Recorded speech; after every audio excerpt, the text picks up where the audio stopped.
Hello student, today we learn about the latent heat. तो latent heat क्या होती है, किस काम आती है, ये आज के लेक्चर में हमने देखना है।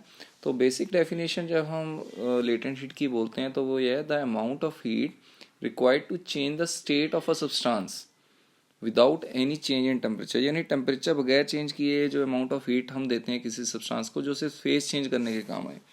तो मैंने इधर लिखी भी हुई है, the latent heat is the heat per unit mass required for phase change to occur. सिर्फ उसने फेस चेंज करना विदाउट चेंजिंग इट्स टेम्परेचर, यानी टेम्परेचर चेंज नहीं होना। तो सबसे पहले तो आपको ये चार टर्म फॉर्म्स पता होने चाहिए। मेल्टिंग क्या होता है, जैसे हम लिक्विड की बात, जैसे आइस की बात करें, अगर आइस को हमने वाटर में कन्वर्ट करना है तो हम इसको मेल्टिंग कह देते हैं। नेक्स्ट वन, वो मेल्टिंग की जगह अगर हमने फ्रीजिंग या फ्यूज़न कहना है तो ये टर्म इससे जस्ट रिवर्स है, यानी वाटर का आइस में जाना इसको फ्रीजिंग या फ्यूज़न कह देते हैं। सिमिलरली हम अगर कहें वाटर को स्टीम में जाना है तो water is converted into steam, इसको वेपराइजेशन कहते हैं, वेपराइजेशन। अगर हमने इसका मतलब गैसियस स्टेट से यानी वेपर स्टेट से यानी स्टीम वाली स्टेट से हमने वाटर में जाना है तो इसको हम कंडेंसेशन कहते हैं। तो मुझे लगता है ये चार नंबर जो आपके पॉइंट्स हैं ये आपको याद हो जाएंगे। दैट इज़ सॉलिड आइस से वाटर मेल्टिंग, वाटर से आइस फ्रीजिंग और फ्यूज़न, वाटर से वेपर या steam that is known as vaporisation, steam और वेपर से वाटर में आना that is known as condensation. तो ये बेसिकली जब हम लेटेंट हीट की बात करते हैं तो एक लेटेंट हीट होती है latent heat of fusion, latent heat of fusion. और फ्यूज़न और मेल्टिंग एक ही बात है तो उसको हम मेल्टिंग लिख देते हैं क्योंकि वो फेज चेंज है एक से दूसरी तरफ। जो दूसरा है वो है लेटेंट हीट ऑफ फ्यूज़न की जगह क्या लिख देंगे, वेपराइजेशन लिख दीजिए, चाहे कंडेंसेशन लिख दीजिए, एक ही बात है। तो ये हमने समझना है। देखो सबसे पहले सपोज मैंने मान लिया ये मेरे पास आइस है, ठीक है। तो ये 0 डिग्री सेल्सियस पर मेरी आइस है, इसको मैंने हीट दी और हीट देने से बाद ये जो आइस है ये सिर्फ अभी 0 डिग्री सेल्सियस वाटर में कन्वर्ट होगी। तो है तो ये भी 0 डिग्री सेल्सियस पे ही। तो ये जो अमाउंट ऑफ हीट दी है पर यूनिट मास, तो इस हीट को हम लेटेंट हीट बोलते हैं। तो जो फॉर्मूला है Q is equal to ml होता है और L is equal to Q/m है, where L is known as latent heat.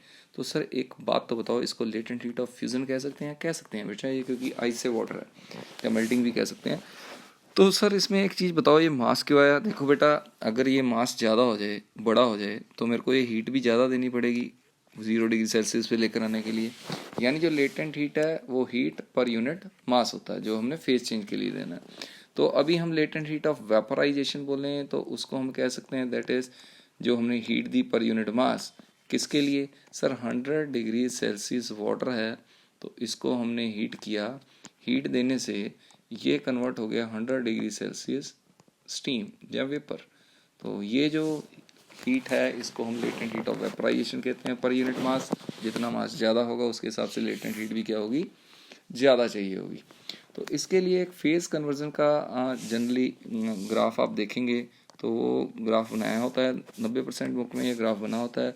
सबसे पहले यहाँ पर हम लिखते हैं ये जो एक्सिस है वो टेम्परेचर की है और ये जो एक्सिस है that is basically heat supplied, ये हीट सप्लाइड है। तो जब हम इसका ग्राफ देखते हैं, सपोज़ मैंने कोई माइनस में टेम्परेचर ले लिया, तो सपोज़ ये अभी आईसी है यानी ये नेगेटिव में है टेम्परेचर। मैंने मान लिया ये है 0 डिग्री सेल्सियस है, यानी यहाँ से लेके यहाँ तक ये 0 डिग्री सेल्सियस ही रह रहा। तो ये जो हम हीट दे रहे हैं इस टाइम में वो लेटेंट हीट ऑफ फ्यूज़न है। तो ये उसके बाद ये जो फेज़ है ये आइस था, ये आइस वाटर फेज़ आ गया, आइस टू वाटर कन्वर्ट हो रहा है ये, ठीक है। उसके बाद ये वाटर ही बन जाता है, वाटर के बाद ये वाटर ही रहता है कितने डिग्री सेल्सियस पे, 100 डिग्री सेल्सियस तक। तो 100 डिग्री सेल्सियस पे ये 100 डिग्री सेल्सियस वाटर से लेके वेपर में कन्वर्ट होता है, यानी यहाँ पर वाटर था और यहाँ पे ये स्टीम बन गई। उसके बाद ये स्टीम अगर दोगे तो टेम्परेचर और बढ़ता जाएगा तो स्टीम सुपर सेचुरेटेड स्टीम बनी जाएगी। तो ये देखो यहाँ पर लेटेंट हीट ऑफ फ्यूज़न था और यहाँ पर लेटेंट हीट ऑफ वेपराइजेशन है, क्योंकि ये 100 डिग्री सेल्सियस वाटर है और ये 100 डिग्री सेल्सियस क्या है, स्टीम है। यानी यहाँ से लेके यहाँ तक, यानी यहाँ से लेके यहाँ तक, यानी यहाँ से लेके यहाँ तक जो आपने इसको हीट दी है बेसिकली वो इसकी लेटेंट हीट है, यानी पर यूनिट मास बोलें तो, ठीक है। तो ये जो लेटेंट हीट ऑफ फ्यूज़न होती है वो होती है 80 कैलोरी पर ग्राम, मतलब पर ग्राम के लिए 80 कैलोरी चाहिए अगर हमने 0 डिग्री सेल्सियस आइस से 0 डिग्री सेल्सियस क्या बनाना है, वाटर बनाना है।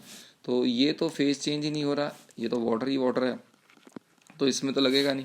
ये आइसी आइस थी, यानी जहाँ पर वाटर ही वाटर आइसी आइस है वहाँ पर तो फेज चेंज लगना ही नहीं। यानी वो तो सिर्फ देखो लेटेंट हीट तो सिर्फ यहाँ डिफाइन हो सकती है और यहाँ डिफाइंड हो सकती है फेज चेंज पे। तो लेटेंट हीट ऑफ वेपराइजेशन बहुत ज़्यादा होती है फ्यूज़न से, तो ये 540 कैलोरी पर ग्राम होती है। तो इन दोनों की वैल्यू भी आपने याद करनी है और ये आपको ग्राफ भी याद होना चाहिए भी, temperature versus heat supplied for basically latent heat के लिए जब आपने डायग्राम बनाना है तो वो ऐसे ही है। तो ये नहीं है इसकी एसआई में यूनिट नहीं है, तो 80 कैलोरी पर ग्राम को अगर एसआई में लेके जाऊँ तो that is nearly 335 into 10⁻³ joule पर केजी होता है। अगर एसआई में याद करना तो ये कर लीजिए, इतनी कोई इशू नहीं है, बट लेकिन जनरली सीजीएस सिस्टम में यूज़ हो जाता है। इसकी वैल्यू होती है 2262 इंटू 10⁻³, ठीक है। तो ये याद करनी है आपने सारे की सारा, ठीक है।